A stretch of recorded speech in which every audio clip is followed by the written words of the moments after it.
Salam la famille, aujourd'hui, un enseignant chrétien est venu avec 6 questions et a lancé un défi audacieux au Dr Zakir Naik. Restez avec nous pour voir comment tout cela s'est déroulé. Malheureusement, plus de 80% d'entre vous qui regardent nos vidéos ne sont pas encore abonnés. Nous vous prions de vous abonner pour nous soutenir afin d'atteindre les 200 000 abonnés. Inch'Allah. Bonjour, mon nom est Josiah Minor. Je suis enseignant de profession. Je suis également étudiant en études bibliques. La question qui me perturbe est celle du destin.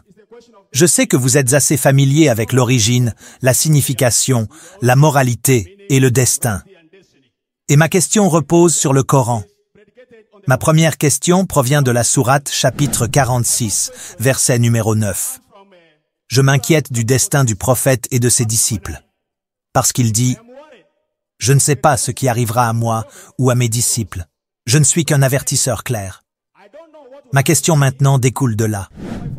Quel est le destin du prophète et de ses disciples? Dans ce contexte, je suis préoccupé par leur destin. Merci. Le frère, il cite la sourate, chapitre 46, verset numéro 9. Je vérifie juste si cette traduction est correcte ou non. Parfois, les gens traduisent mal. 46, 9.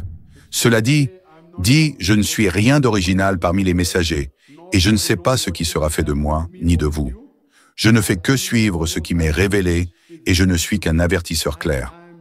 Oui, il y a une différence entre votre traduction et celle-ci. Le mot « destin » n'est pas mentionné ici. Puis-je le lire, s'il vous plaît, ma traduction? Pouvez-vous me donner le nom du traducteur? Le traducteur. L'original est en arabe. Comprenez-vous l'arabe? Non, je ne comprends pas l'arabe. Donc si je lis en arabe, ce sera comme du grec pour vous, correct? Si je lis en arabe, ce sont les paroles de Dieu. L'arabe est le même dans tout le Coran. Contrairement à la Bible, il existe 2000 versions différentes de la Bible. Les manuscrits originaux diffèrent. Dans le Coran, il n'y a qu'un seul Coran, mais la traduction peut différer. Donc, je vous demande quelle traduction vous lisez. Vous ne me le dites pas. Je ne connais pas la traduction, j'ai juste le Coran, que ce soit celle de Chabir ou de Youssouf. Si vous ne savez pas, cela signifie que vous n'êtes pas un homme de recherche. Vous êtes enseignant. Si vous êtes enseignant et que vous ne savez pas qui a traduit, c'est un très mauvais enseignant. Très mauvais enseignant. Si je cite la Bible, je vous dirai comme référence. Version King James, version Nouvelle Internationale, version Douay, traduction du Nouveau Monde. Je vous donnerai la référence. Dans la Bible, les manuscrits originaux diffèrent. Dans le Coran, l'arabe ne diffère pas. Mais comme vous ne connaissez pas l'arabe, nous nous appuyons sur la traduction. Je vous demande quelle traduction vous avez et vous dites que vous ne savez pas. Donc si vous ne savez pas, comment citez-vous? Ce n'est pas le Coran. Le Coran est en arabe, pas en anglais. Comprenez-vous? Ces traducteurs ont mal traduit le Coran. Comprenez-vous? Donc si vous obtenez une mauvaise traduction et essayez de tromper les gens, vous devriez vous excuser. Donc si vous ne connaissez pas le nom du traducteur, cela signifie que la recherche est très pauvre. Celui auquel je me réfère est Abdullah Yusuf Ali. Comprenez-vous? Ce que j'ai cité ici, c'était Abdullah Yusuf Ali. Quel traducteur citez-vous? Vous ne savez pas? Donc, rentrez chez vous et faites vos recherches. Donc juste, je vais lire la traduction. C'est une traduction authentique. Dit, je ne suis rien d'original parmi les messagers, et je ne sais pas ce qui sera fait de moi. Cela signifie qu'il ne sait pas ce qui arrivera dans le futur, pas le destin. Je ne fais que suivre ce qui m'est révélé. Ce que Dieu a dit, je le suis, et je ne suis qu'un avertisseur clair. Il n'y a aucun problème dans ce verset. Alors, quel est le problème dans ce verset? Le problème est une oscillation. Le prophète oscille, il hésite, il ne sait pas ce qui va lui arriver. Aucun être humain ne sait. Aucun être humain, même Jésus-Christ ne sait pas. Il est mentionné dans l'Évangile, dans la Bible. Aucun homme ne connaît cette heure, pas même les anges, ni même le Fils de l'homme, sauf Dieu. Jésus-Christ dit qu'il ne connaît pas l'avenir. On fait comment dans ce cas? Tu fais comment dans ce cas? Vous parlez plus? Jésus-Christ, que la paix soit sur lui, dit dans la Bible. Je ne sais pas. Un être humain ne peut pas tout savoir. Certaines choses vous les savez, d'autres non. Cela signifie que Jésus-Christ était un être humain. Le prophète Muhammad était un être humain. Les deux n'étaient pas Dieu. Dieu ne peut pas dire « je ne sais pas ». Aucun être humain ne peut dire « je sais tout ». Ça serait stupide. il tromperait les gens. Et le prophète Muhammad a dit cela. Le prophète Jésus l'a dit dans la Bible. Ce sont des êtres humains. Un être humain n'a pas besoin de connaître l'avenir. Pouvez-vous me dire qu'un être humain sait tout? Non. Cela signifie que vous n'êtes pas scientifique. Vous n'êtes pas logique. Vous ne connaissez pas la Bible. Vous ne connaissez pas le Coran. Que faites-vous maintenant? N'est-il pas un prophète? Qui n'est pas un prophète? Les prophètes ne savent pas tout. C'est clairement mentionné ici. Je ne fais que suivre ce qui m'est révélé. Le prophète ne connaît que ce que le Tout-Puissant lui a révélé. Il y a des connaissances que aucun être humain ne peut savoir. Mais le Tout-Puissant les transmet à un prophète. Que ce soit au prophète Muhammad, paix et bénédiction sur lui, ou à un autre prophète. Dieu donne certaines connaissances à un messager. Il les possède, mais il n'a pas toute la connaissance. Seul Dieu a toute la connaissance. Aucun être humain dans le monde ne possède toute la connaissance. Pas même Jésus-Christ, ni Muhammad, paix sur eux. Tout ce que Dieu leur révèle, ils le savent. C'est ce qui est dit ici. Ce que je révèle, je vous le dis.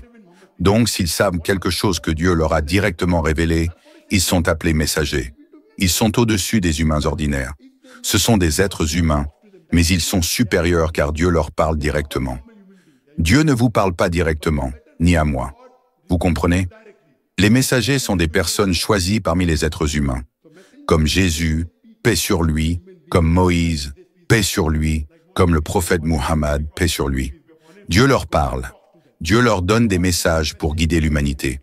Mais cela ne signifie pas qu'ils savent tout. C'est une idée fausse. J'espère que cela est maintenant clarifié. Aucun des messagers de Dieu n'a la connaissance de l'invisible. Ils n'ont pas toute la connaissance de l'avenir. Ce que Dieu leur dit, ils peuvent le savoir. Par exemple, si Dieu leur dit « Après quelques années, Rome va gagner ou être vaincue », ils le savent. Dieu leur a donné cette connaissance, mais pas tout. Merci. Vous avez répondu à la question, monsieur. J'ai une question concernant la divinité de Jésus-Christ, telle que vue par les chrétiens. Vous dites souvent, et vous jurez même, que si un chrétien vous montre une seule déclaration claire et non ambiguë prouvant la divinité de Jésus, vous deviendrez chrétien. Permettez-moi d'utiliser le même critère, le même mot exact, que vous demandez habituellement aux chrétiens. Docteur, montrez-moi dans le Coran ces mots précis où Jésus dit clairement « Je suis un prophète, je ne suis qu'un prophète, ne m'adorez pas ». Une déclaration claire et sans équivoque provenant du Coran. Il est mentionné dans le Coran, dans la sourate Al-Imran, chapitre 3, verset 49, que Jésus, paix sur lui, a été envoyé comme messager au Bani Israël. Il est également mentionné dans la sourate As-Saf, chapitre 61, verset 6. J'ai été envoyé comme messager au Bani Israël. Voilà pour la première partie. Pour la deuxième partie, dire qu'il ne faut pas m'adorer. Cela est aussi mentionné. Dans la sourate Al-Maïda, chapitre 5, verset 73, il est dit « Ils commettent un acte de mécréance. Ils blasphèment. Ceux qui disent donc que Jésus, fils de Marie, est Allah. Mais le Christ a dit « Mon Seigneur est votre Seigneur. » Quiconque associe des partenaires à Allah, Allah rendra le paradis interdit pour lui, et le feu sera sa demeure. Il n'aura aucun secours dans l'au-delà.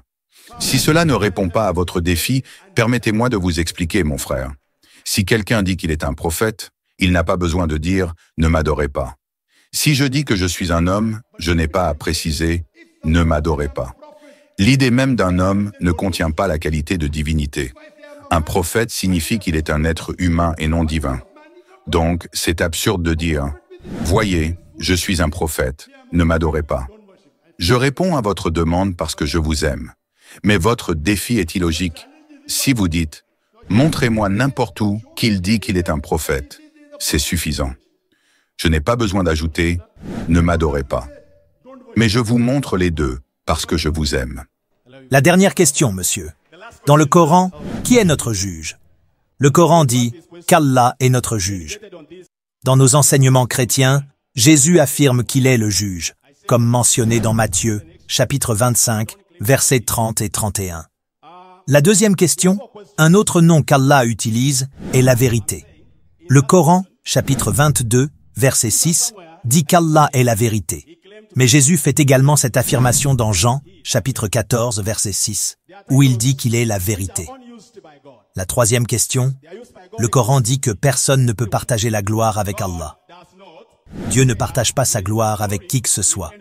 C'est mentionné dans le chapitre 57, verset 1 du Coran. Il est écrit que les cieux et la terre proclament la gloire d'Allah. Dans le livre d'Isaïe, chapitre 42, verset 8, Yahweh déclare qu'il ne partage pas sa gloire avec personne. Mais Jésus dit dans Jean, chapitre 17, verset 5, qu'il partage la gloire avec le Père. La quatrième question. Qui peut ressusciter les morts? Seul Allah peut le faire. Le Coran, chapitre 22, verset 7, dit qu'Allah est celui qui ressuscite les morts. Mais Jésus affirme également qu'il ressuscite les morts, comme mentionné dans le livre de Jean, chapitre 5, versets 25 à 29. Maintenant, la question est, un simple prophète peut-il faire de telles affirmations? Le frère pose la question en utilisant des affirmations tirées du Coran et en donnant une réponse tirée de la Bible. Si vous citez le Coran et donnez la réponse avec le Coran, cela a du poids. Car je crois, et les musulmans croient, que le Coran est la parole de Dieu. Je ne crois pas que la Bible soit la parole de Dieu. La Bible vient du mot racine biblo. Quant à la Bible, selon moi, en tant qu'étudiant de la Bible, elle contient quelques paroles du Tout-Puissant, des paroles de prophètes, des paroles d'historiens, et aussi du contenu obscène et répréhensible. Par exemple, si vous me demandez de lire Ézéchiel, chapitre 24, verset 24, devant le public, même si vous me donnez $1 million. Si vous dites, Docteur Zakir, lisez la Bible, chapitre 24, verset 24, et je vous donne $1 million, pas en shillings mais en dollars. $1 million, cela équivaut à 129 millions de shillings kenyans. Même si vous me les donniez, je ne lirai pas. D'autres pourraient. Vous pourriez lire, mais moi, je ne le ferai pas. Si je lis ce passage devant cette grande assemblée, je deviendrai un pécheur. Je ne voudrais pas prendre ce $1 million pour devenir un pécheur. Donc la Bible est un mélange. Vous citez le Coran, qui est la parole de Dieu, et vous donnez une réponse à partir d'un livre qui contient un mélange. Quoi qu'il en soit, je vais répondre. Parce que je suis étudiant, je vais répondre. Votre première question, le Coran dit qu'Allah est le juge. Donc selon vous, quiconque est un juge devient Dieu? Combien de juges y a-t-il au Kenya? Combien de juges y a-t-il au Kenya? Au moins 100, 200. Correct? Est-ce que tous ces juges deviennent Dieu? Un juge, si j'écoute une affaire, si 2 personnes se disputent, je viens, je tranche et je rends un jugement. Je deviens un juge. Est-ce que je deviens Dieu? C'est votre compréhension erronée. Combien de juges connaissez-vous au Kenya? Combien de juges y a-t-il? Au moins 500 juges. Oui ou non? Tellement de juges. Est-ce qu'ils deviennent tous Dieu? Ah, vous riez, c'est bon signe. Cela signifie que vous avez compris votre erreur. Première réponse donnée. Deuxième question. Vous avez dit que Dieu est la vérité. D'accord. 2 plus 2 égale 4. Frère, je dis cela. Est-ce que je suis véridique ou non? 2 plus 2 égale 4. Est-ce que je dis la vérité ou est-ce que je mens? C'est vrai. Suis-je Dieu? Vous avez raison. Est-ce que je deviens Dieu? Non. Et ensuite, il a répondu. Ce que vous citez, c'est l'Évangile selon Jean, chapitre 14, verset 6. Je suis le chemin, la vérité et la vie. Nul ne vient au Père que par moi. Connaissez-vous le contexte? Connaissez-vous le verset numéro 1? Oui, je le connais. D'accord. Que dit-il? Vous dites que je vais préparer une place pour vous? Non, le verset 1 ne dit pas cela. Que dit le verset 1? Vous pouvez ouvrir la Bible. Ouvrez-la, ouvrez-la. Vous pouvez m'aider à le citer. Je peux vous aider. Vous êtes enseignant, je suis étudiant. Vous savez, parfois les étudiants aident les enseignants. Pour comprendre le contexte, il faut revenir au verset numéro 1. L'Évangile de Jean, chapitre 14, verset 1 dit, dans le cas de Jésus, « Si votre cœur est troublé, ne soyez pas troublés. Si vous croyez en Dieu, croyez aussi en moi. » C'est le verset numéro 1. Cela continue. Verset suivant, « Je vais préparer une place pour vous. Là où je vais, vous savez. » Ensuite, Thomas intervient. Verset numéro 4. Vous connaissez Thomas? Oui, je le connais. Thomas dit au verset 5, « Je ne sais pas où tu vas. Montre-moi le chemin. » Puis Jésus-Christ, paix sur lui, répond au verset 6, Évangile de Jean chapitre 14. Je suis le chemin, la vérité et la vie. Nul ne vient au Père que par moi. Je suis d'accord avec cela. Chaque prophète à son époque était le chemin et la vérité. Nul ne venait à Dieu si ce n'était par ce prophète. À l'époque de Moïse, Moïse, paix sur lui, était le chemin et la vérité. Nul ne venait à Dieu que par Moïse. À l'époque de Jésus, nous sommes d'accord à 100%. Il était le chemin, la vérité et la vie. Nul ne venait au Dieu Tout-Puissant que par les enseignements de Jésus, paix sur lui. Aujourd'hui, à l'époque du prophète Mohammed, le prophète Mohammed est le chemin, la vérité et la vie. Nul ne vient à Dieu Tout-Puissant que par les enseignements de Mohammed, paix sur lui. Chaque messager, à son époque, était le chemin. Où est le problème? Où dit-il « Je suis Dieu ». Quel est le problème? Deuxième réponse. Troisième. Même si je dis la vérité, est-ce que je deviens Dieu? Non. Question numéro 3. Personne ne peut partager la gloire de Dieu. Correct? C'est vrai, monsieur. Cela signifie le pouvoir de Dieu. Personne ne peut le partager, sauf si Dieu le donne. Si Dieu partage une partie de son pouvoir, par exemple, vous savez que Moïse, paix sur lui, a ouvert la mer. Qui l'a fait? Moïse l'a fait. La Bible dit que Moïse a ouvert la mer. Qui l'a fait? Moïse. Il était puissant. Il avait le pouvoir de Dieu. Dieu a fait un miracle à travers Moïse. Vous comprenez? Vous comprenez ou pas? Je comprends, monsieur. Il a ouvert la mer. Tous les miracles qui ont été faits n'ont pas été réalisés par le prophète lui-même, mais par Dieu Tout-Puissant. Le Coran le dit et la Bible aussi. Donc, tous les miracles qui ont été réalisés l'ont été par Dieu à travers ses messagers. Cela répond à votre 4e question et à la 5e question sur le fait de redonner la vie à un mort. Et si vous dites que redonner la vie à un mort fait de lui un Dieu, qu'a fait Jésus-Christ? Paix sur lui. Il a ressuscité un mort. Correct? Le Coran dit cela, la Bible aussi. Qu'a fait Moïse? Paix sur lui. Il a jeté un bâton et a transformé le règne végétal en règne animal. Le bâton est devenu un serpent. Quel est le plus grand miracle? Transformer un bâton du règne végétal en un être du règne animal. Il a donné la vie et a changé le règne également. C'est un plus grand miracle. Est-ce que cela fait de lui un Dieu? Non, les miracles ne sont pas une preuve. Jésus-Christ, paix sur lui, dit « Il y aura beaucoup de faux Christ et de faux prophètes dans l'évangile de Matthieu, chapitre 24, verset 24. Il y aura beaucoup de faux Christ et de faux prophètes. Et s'il était possible, ils tromperaient même les élus. Donc les miracles ne sont pas une preuve. Cela signifie qu'ils ne lisent pas la Bible. Les miracles ne sont pas une preuve. Tous les miracles qui ont été réalisés l'ont été par Dieu Tout-Puissant à travers ses messagers. J'espère que cela répond à vos 4 questions. Donc, 6 questions répondues, les 2 premières et les 4 suivantes. Nous allons donner une chance à d'autres personnes.